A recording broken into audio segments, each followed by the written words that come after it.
All right.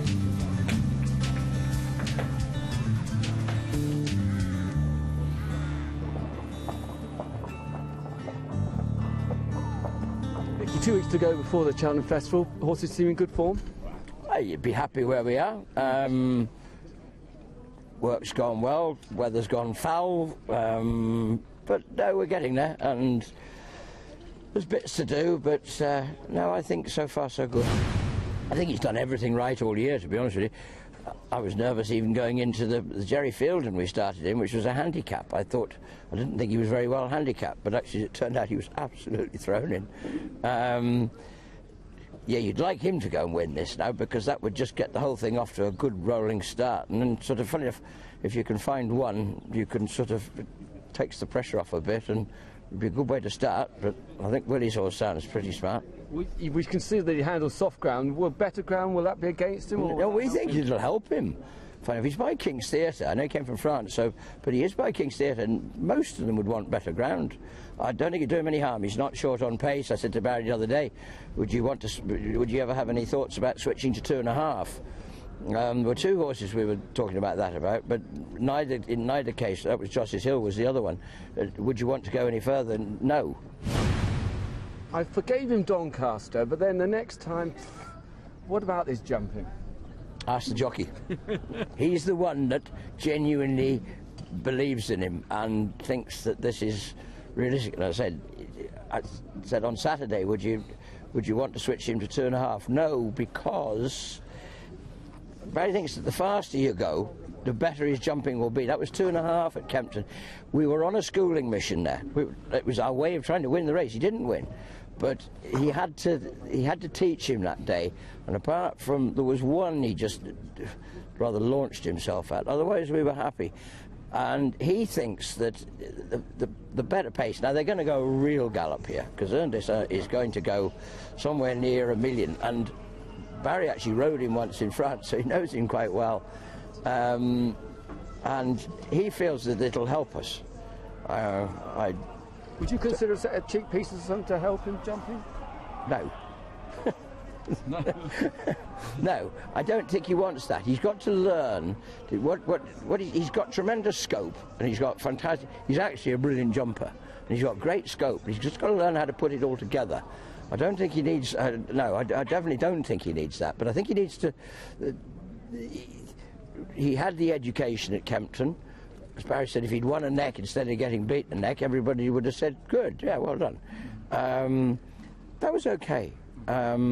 He's going to go 2 miles, and they're going to go quick. And jumping is going to be, it's going to test everybody, because they're going to go that quick. And Dessert has got to do it as well. And it'll be a fascinating race, because they're going to be very good 2-mile chasers going quick, and jumping will be the premium. You might say, well, that's not going to be his strength, but we're going to do everything to make sure we can. He's good form. There's been so much written about Sprinter Sacre, but how is he? What sort of form's he in? Good. We're very pleased. I mean, everything since Ascot's been good. It was pretty good going into Ascot. We were happy. Not that everybody believed me, but at least it proved he was alive and pretty well. He would have come on a lot for it. And I just like the way he's come out of the race. He's bloomed since then. It's brought him out. Physically, are you saying? Yeah. He looked very lean. He didn't have much top line on him, did he? He has now. Yeah. Yeah. It did everything we wanted it to do. No, he's in good form. Ryanair, again, you've got multiple entries here. Britannic Express. Marfiel. Yeah. No, she'll go there. The other 2, Hunt and Ball will almost certainly run in the 2.5-mile handicap, so will Rajdhani Express, who's actually going Topham, really. But Marfiel, I think she's realistic. I think she's a mare that probably does come in the spring. She was, earlier on in the year, we went to Aintree, and she ran a very, very good race. They went and did one of these stupid things like take all the fences out. And the one thing, as you know, she won the Topham last year. She only just got beaten by Holywell in Cheltenham last year. And, you know, that was a very, very good performance. And then the Topham, she was absolutely fantastic. 2.5, good trip for her. She ran a very good race at Ascot the other day. Very good race. We were pretty sure she'd need that. She was wrong all through Christmas.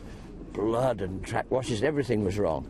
And she's coming to herself now, got a good run into her Ascot. She was beaten by Bull to Success, yes, but I mean, you know, you'd have to hope we can't be very far one side of, you know, they're going to be pretty closely matched. We've got good reason to think we can at least be on a par with him, and he's at the front of the contest as well, so I think she's very realistic.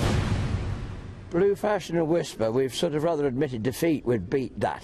I think he was a horse that we were really looking forward to this year, but we're just going to put him by for chasing next year.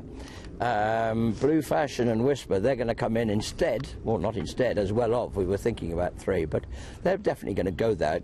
They both work at Kempton tomorrow, so if all goes well, they'll both be for the World Hurdle. Probably the race you've got the strongest hand in is by far and away the Triumph Hurdle. Peace & Co, very, very impressive in both his starts.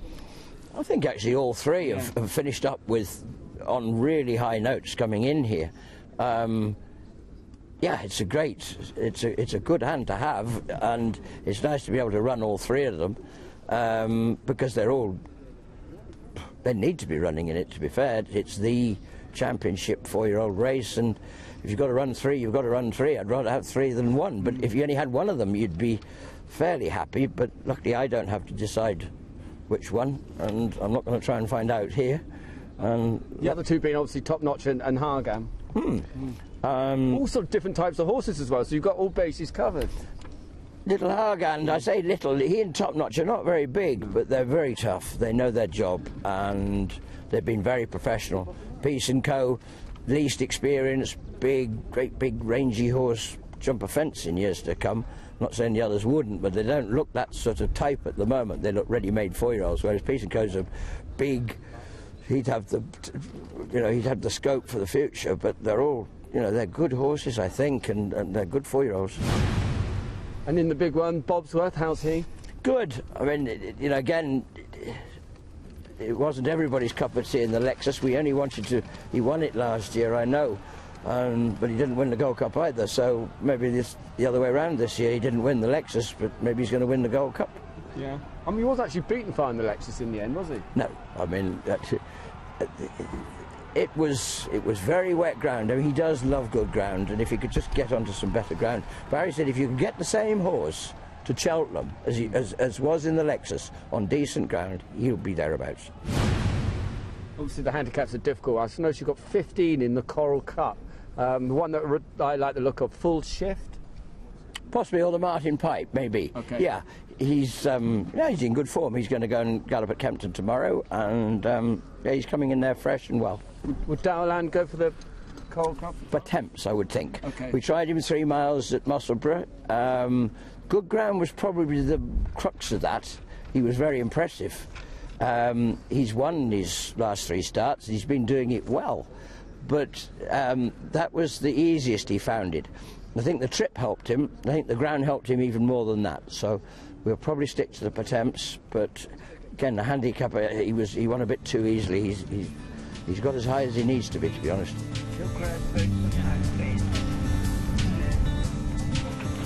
All okay? Yeah. All right.